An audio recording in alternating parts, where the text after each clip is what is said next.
Welcome to our channel. Today we how to configure GitHub Actions for automated dbt deployments, quick tutorial step-by-step clearly. Start by navigating to your GitHub repository. Locate the Actions tab at the top of the page. Click on New Workflow to create a new GitHub Actions workflow. Choose Set up a workflow yourself to start with a blank YAML file. Name your workflow file something relevant, like dbtdeploy.yml. In the YAML file, define the on section to include triggers for events such as push or pull _ request to automate the deployment. Next, define the job section to specify the different tasks involved. Begin with the job name, such as deploy. Set the runs on value to the environment you want, like Ubuntu latest. Now, under the Steps section, add the first step to check out the code. Use the actions/checkout at v2 action to retrieve your repository's content. Next, add a step to install dbt. Use a shell command or a dedicated action for installing dbt as needed.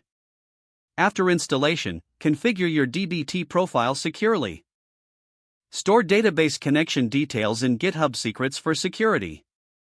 Reference those secrets in your workflow to set up environment variables. Now, add a step to run dbt commands, like dbt run or dbt test. Make sure to include any necessary parameters or flags. Once you've defined all necessary steps, review your workflow for errors. Save and commit the changes to your repository. Once committed, push your changes to trigger the workflow. You can monitor the deployment in the Actions tab of your repository. Check for any errors in the workflow logs if the deployment fails. After successful completion, your dbt deployment is configured and automated. If the page does not load, refresh the browser or try again in a private or incognito window. Make sure you are using the correct email address, then retype it carefully to avoid small typos. If your password is not accepted, use the reset option and create a new strong password you can remember. Check your spam folder for verification or security emails, then complete any requested confirmation steps.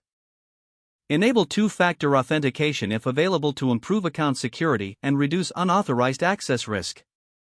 Don't forget to like this video and subscribe to our channel for more step-by-step tech guides.